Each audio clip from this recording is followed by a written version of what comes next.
Hello FPL managers and welcome back for another video. My name's Jack and today we're discussing our transfer plans for Double Game Week 20. If you guys are enjoying the FPL content, drop a like and subscribe and click the notification bell as well to start today with all of the recent uploads, as there is going to be lots more FPL content coming your guys' way shortly. And with that being said, let's jump into the video.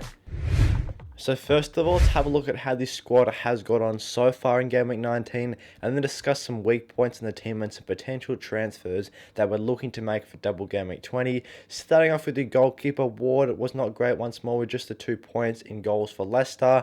Quickly moving on to the defence, so there was a couple of good returns here with both Trippier and Ben White providing 8 and 7 respectively. Both of those lads have been absolutely superb so far this game week and two of the highest scoring players in the team, whereas it was a very low scoring game week for us so far. Trippier now making it 14 returns in 17 matches for Newcastle is very, very impressive, and I'm glad I chose to start Ben White over Cancelo, as White did pick up 7 compared to Cancelo, who only played the 45 minutes once again, just picking up the 1 point, and he's definitely a player that will be on the chopping block for the coming game weeks, as he's not getting enough minutes recently. He's only started once in the last 3 games, and this was just for a 45-minute period, so definitely a player that we're looking to move out of the teams. And Cucurella did play the first match of his double game week. I didn't get a clean sheet against Manchester City. This obviously was not expected, but I am hopeful for a clean sheet against Fulham away, as hopefully the Chelsea defence can improve a bit in this one.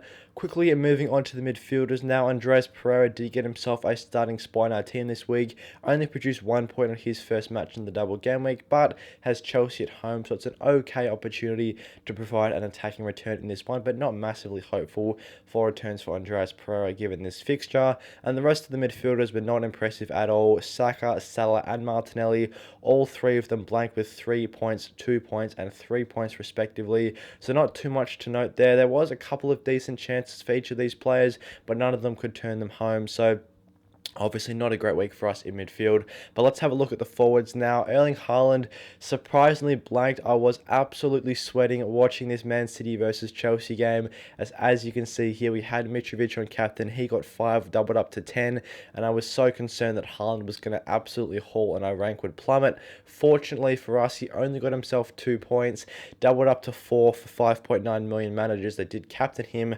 Obviously this still saw our rank take a red arrow, as a lot of people do have him on captaincy, but it could have been so much worse if he did provide a goal in this fixture. Our rank would have been absolutely destroyed. And then Darwin Núñez also just provided a blank in game week 19. He just got himself the 1 point, got himself a yellow card as well, couldn't get himself any goals. He did actually score an offside goal, and it was the first time I've seen him take a chance since the return of the Premier League season, but he was offside, so that was a bit unfortunate for him, but definitely another player that I'm looking to get rid of, as he just doesn't take his chances, and I don't think he's worth 8.9, which is priced out right now for a player that's just so bad in front of goal. Let's have a look at the bench now. Rodrigo did get himself 6 points sitting in the first bench position, which just added to the pain of Game Week 19 for us. Definitely been a very frustrating week in that manner, as we could have started him over any of our midfielders and he would have outscored all of those options there. Cancelo, as we touched on, just the 1 point, and he's a player that we're definitely looking to get rid of, and we'll discuss him later in the video actually. And Patterson, it did produce 0 points, and it looks like he's going to be out for a decent amount of time for Everton, so another concern there for our Game Week 19 squad. So far we're on 41 points, the average is 43, but of course we still have Andreas Pereira and Cucurella to play, as obviously Mitrovic is not going to be able to participate in this Chelsea game, and the rank has taken a slight hit down to 760k currently, but hopefully after Cucurella and Andreas play we can get back up to a green arrow for Game Week 19. So with that being said, let's have a look at our transfer plans ahead of Double Game Week 20. We are looking to make 3 moves. So first of all, let's discuss Darwin Núñez. He's a player that's been very poor for Liverpool since the return of the Premier League season, only provided the 1 attacking return across his last 3 games.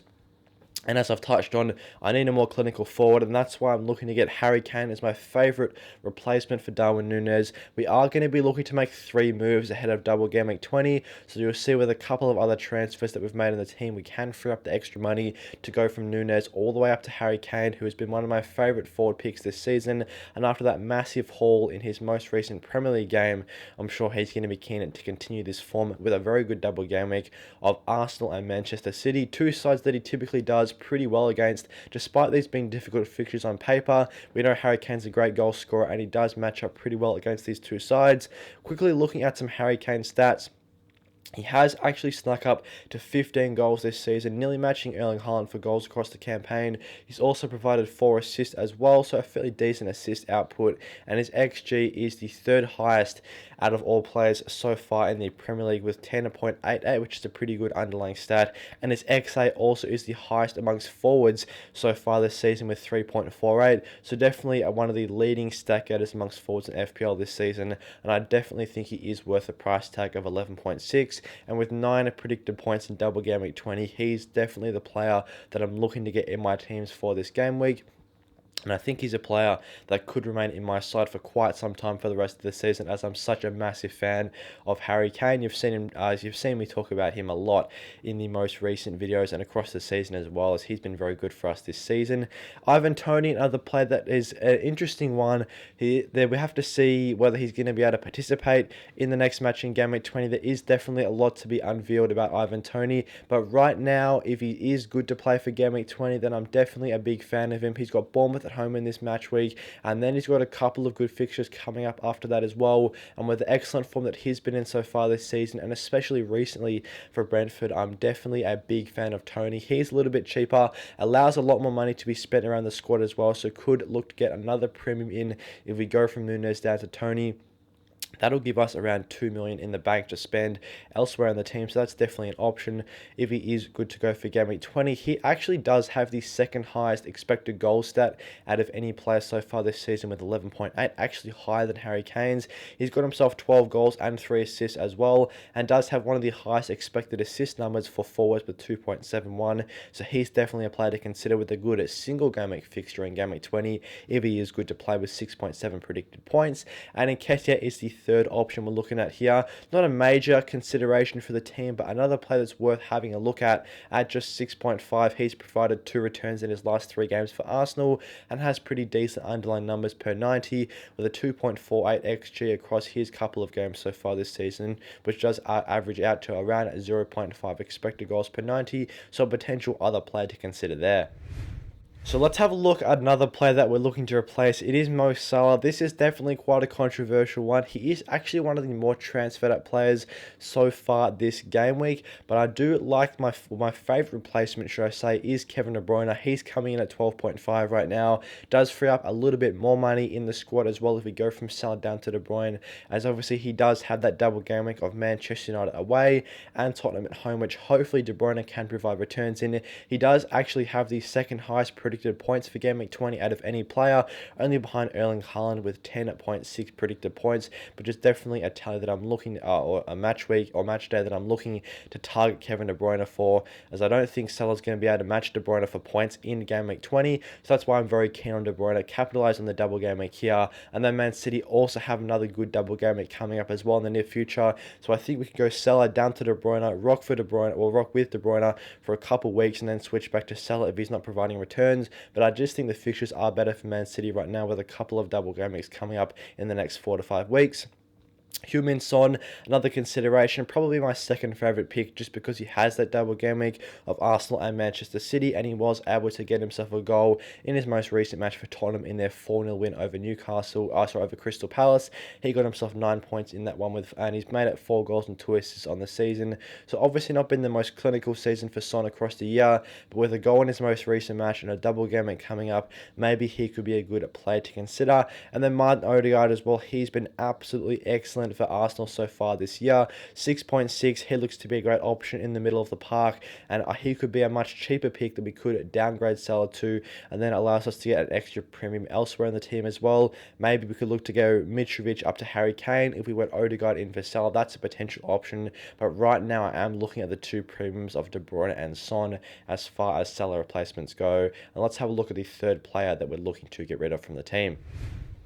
And the third player here is Cancelo. He's been a player that's played hardly any minutes recently in the last 3 game weeks for Manchester City. And having a look at some potential replacements for him, I am still looking to get in on that Man City defence, as I think that is a necessary defence to target, considering their good fixtures with 2 double game weeks coming up in the near future. My 2 favourite picks to replace him from Man City are Akanji and John Stones. Both of these players have been getting good minutes for Manchester City recently. Akanji this morning was the first game that he hasn't started for Manchester City in around 8 game weeks for them, so he has been the preferred starting centre back, and at 5 million I think that's a great price, a great way to get into that Manchester City defence.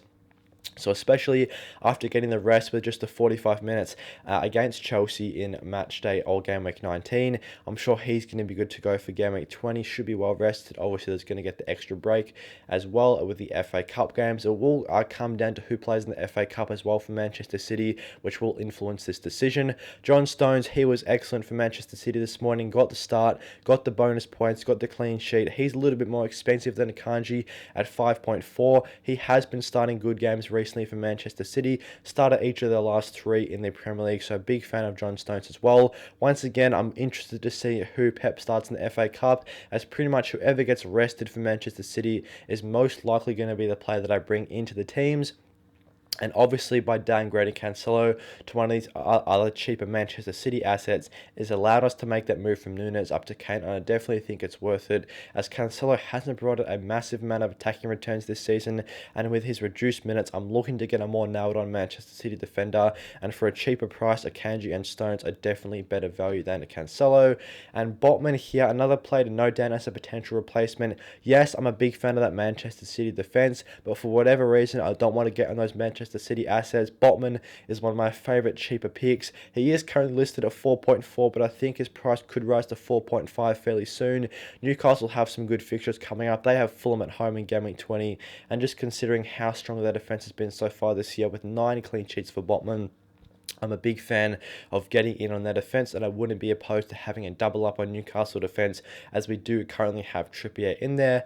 Botman has also provided an assist on the year, so not too bad. From an attacking standpoint, his expected clean sheets are higher than both Akanji and Stones with 7.06, so definitely a player worth considering as well if I'm not looking to get on that Man City defence. But if I had to plan out my transfers right now, my favourite 3 transfers would probably be Nunes up to Harry Kane, Salah to Kevin De Bruyne, and then Cancelo to either Akanji or Stones, just whoever doesn't play in the FA Cup. Those are probably the 3 transfer plans that we're looking to make right now coming into double game week 20, and of course taking a -4 hit as we have 2 free transfers saved up.